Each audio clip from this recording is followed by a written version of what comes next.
Ashesi University Foundation is a foundation that we set up here in Seattle to raise funds to create Ashesi University in Ghana. And so we raise funds in the United States, a 501c3 organization, and we send those funds to Ghana to establish this university, but also to support scholarships and growth of the institution.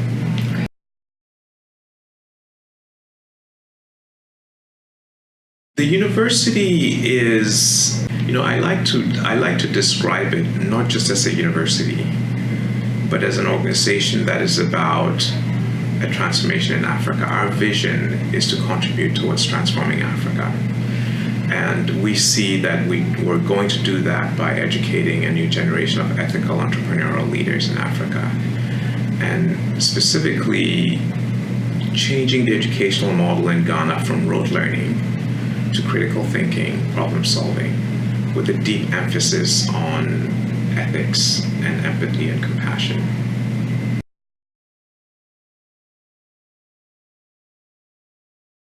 I grew up in Ghana. I came to the United States for college, and then after that went to work at Microsoft.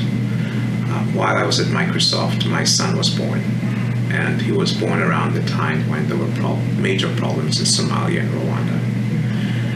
And it seemed to me that we needed to set Africa on a different path for the sake of future generations, and that people like me who had so many opportunities should be part of that solution. I settled on education because after a lot of conversation with friends and family in Ghana, I came to the conclusion that leadership is a fundamental problem. And by that I mean all the people in positions of influence, all the people who are decision makers, the people who move society, not just the political leaders, are incredibly important, and the way they're educated is incredibly important. And I also realized that the education that I had studying engineering at Swarthmore College, which required that I study other things in addition to engineering, having this liberal arts approach to education was a very powerful one. And so we set off to bring that to Ghana and to the continent of Africa.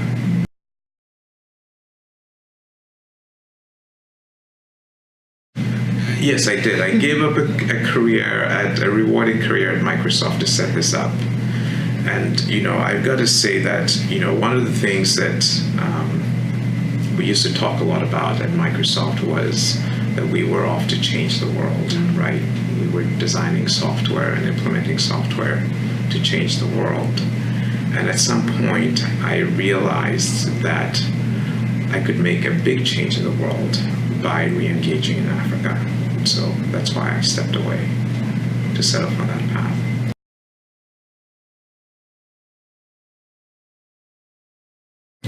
Ashesi means beginning in Fanti, a Ghanaian language.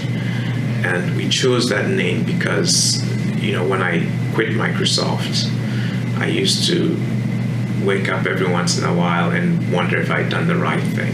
It was such a risky thing I'd done. And one day I read the words of Goethe, a German playwright, and it said, "Whatever you can do or dream you can, begin it. Boldness has genius, power, and magic in it." And so I typed it up and put it on my mirror. So I'd read those words every day. And the day I realized I was committed to this project, that we really were going to go through with it, I said to my co-founder, "This is the beginning. We should call the university the beginning in an African language." And so that's why we chose the name Ashesi.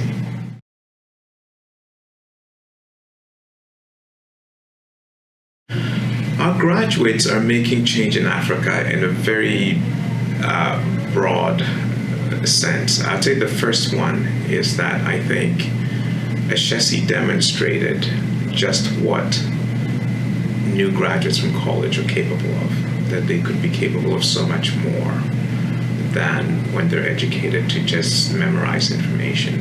And so when we started to graduate students, corporate Ghana took notice. It was just very different, that they were seeing students, recent grads, who were problem solvers, who could deal with ambiguity, who were deeply ethical.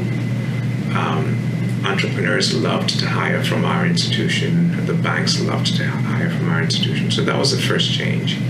The second thing is that we find that our students, in fact, when they go out into the world of work, whether they're starting their own company or not, or joining another company or organization, they tend to be very entrepreneurial. And so they're helping institutions grow. They're doing things big and small that have major impact. So a small example is somebody joins a company and sees a process that is taking months to do, and just using a productivity tool like Excel and writing macros in Excel takes that process down to 1 day. And that's a huge savings and a huge increase in productivity of a bank, right? Or a big thing like working on the biometric registry system for our elections in Ghana, or leading peacekeeping squads in Liberia and Cote d'Ivoire, or building systems that helped track the situation with Ebola in Liberia when it happened several years ago. So we see our students and our graduates engaged in some pretty profound ways. But one of the really big things, I think, is that they really have sort of raised the bar for what the expectations ought to be for college grads. And so we see other universities starting to pay notice to this, and more interest in what we're doing in Ghana as a result.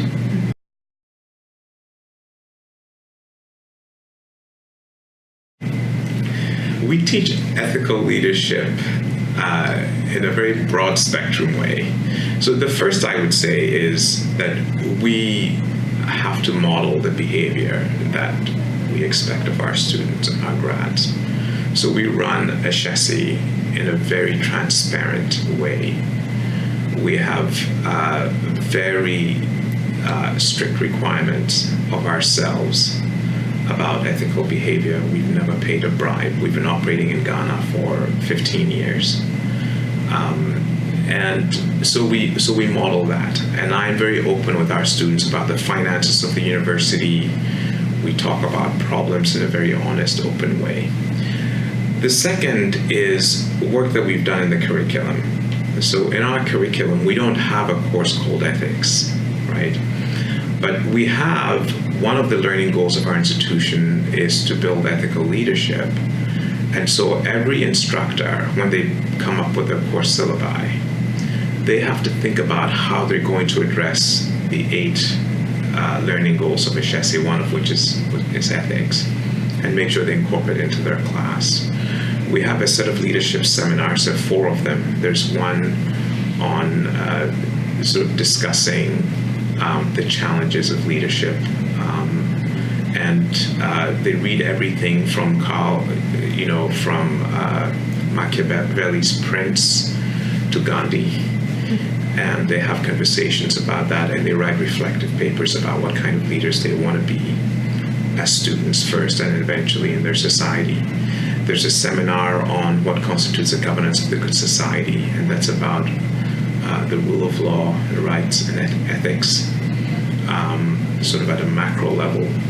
There's a seminar on what constitutes the economy of the good society, so looking at what are the different economic systems, which ones provide the most opportunities to the most people, and how do you deal with issues of income disparity and so on. And there's a seminar on servant leadership. The thing is, all of these seminars have built into their fabric ethics and empathy, right? And the servant leadership seminar especially, which takes students out to go do community service, either working for a nonprofit or starting a project of their own, and these days they mostly start projects of their own, is a really powerful way to build empathy and compassion, and to see that ethical thought, ethical behavior really does have an impact, and that they're responsible for that.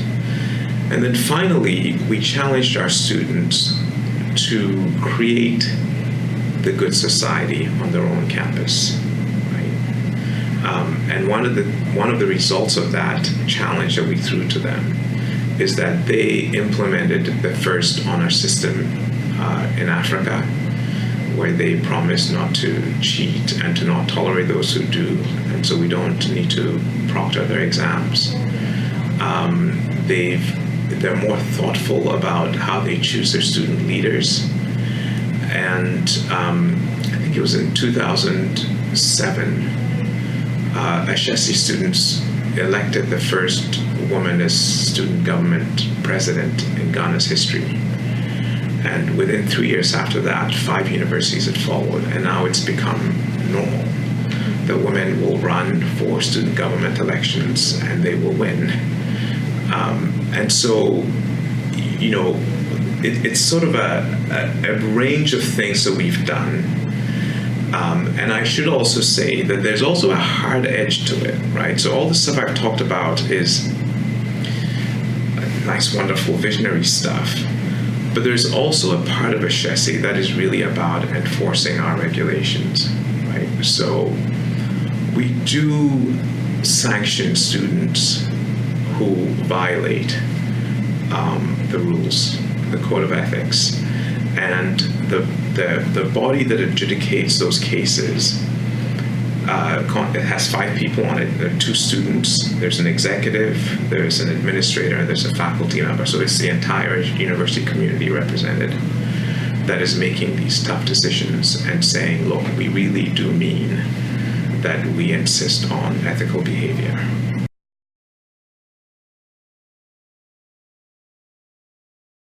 One of the challenges of our project, right, when I talked about educating ethical entrepreneurial leaders, I was talking about leadership across the board in a society, right? So government officials, people heading companies, middle managers, the president, parliament.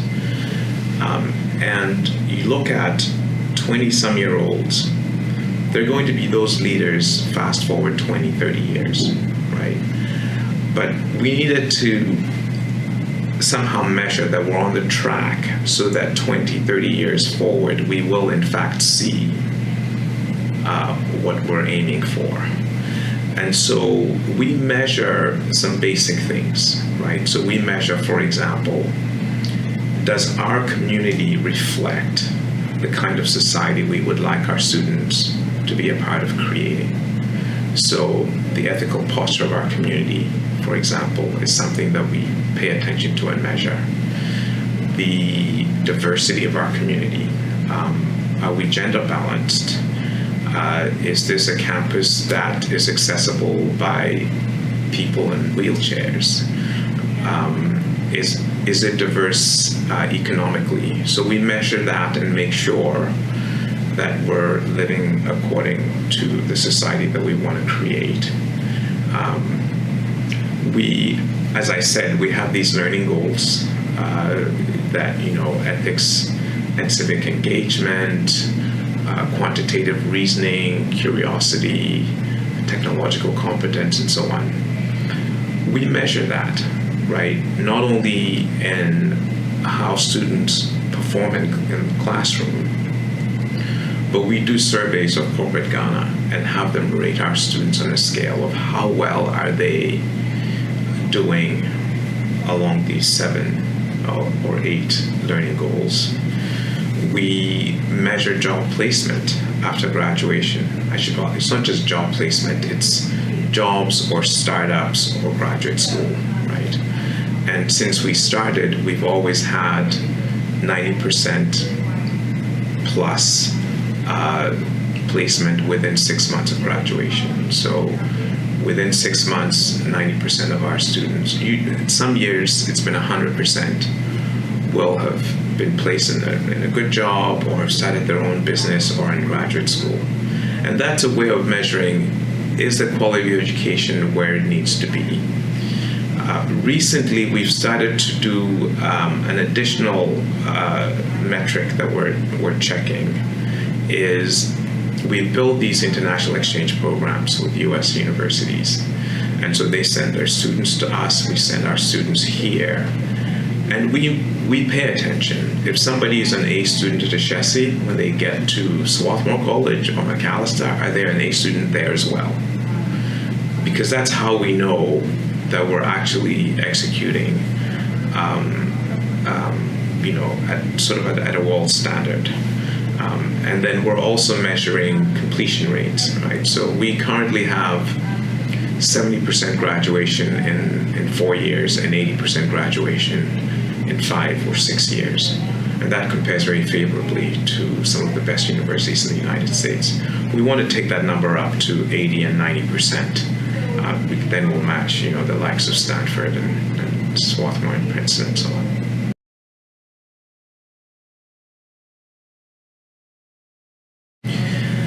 I think that the most important thing that leaders do anywhere in the world, including Africa, is that they build social capital.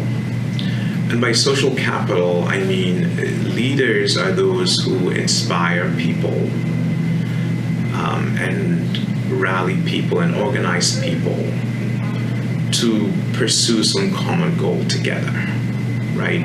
The things that we can do together, whether it's in an organization or a community or a nation or even globally as a world, require that there's social capital, that there's trust between people, that people believe in the vision, that people are willing to sacrifice for that vision. And that is the business of leadership. And this is a major challenge in Africa because there's so much that needs to happen that require groups of people working together. Public health, infrastructure, education, building an entrepreneurship ecosystem and building economies. All of these things are going to require large groups of people coordinating and working together. And this is the most important challenge that I see for leadership in Africa.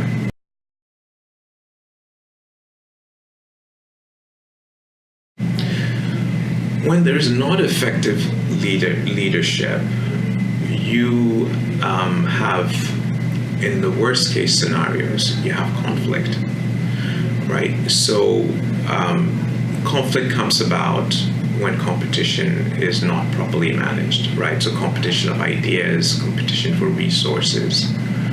When that's not properly managed, you have conflict. So worst case scenario, you're not properly managing the competition of ideas or competition of resources. So democracy, for example, is a way to manage a competition of ideas. The free market is a way to manage competition for resources. Having safety nets, social safety nets, is a way of managing competition for resources. If you don't have those basic things, the rule of law is important. So if you don't have that, in the worst case scenario, you have societies that are kind of imploding, that we've seen in some countries, the long civil wars that happened in Liberia, Sierra Leone, Somalia. Those are acute situations. There's also chronic situations where leadership is sort of holding it together, but it is just barely keep maintaining a status quo. And so societies are almost sort of in stasis. They're not imploding, but they're not growing either. They're not advancing. And you need leadership to turn that around. You need leadership to, as I say, have that social capital that gets people to work together, to trust each other, and to be coordinated. You need leadership that is really focused on the common good, so that monies intended for public goods are used for public goods and not funneled into private things, and this sort of thing. And you need leadership across the board, in the schools, in the businesses, in the civil service. You need all of those leaders working in a certain way in order to achieve the advancement of organizations and society.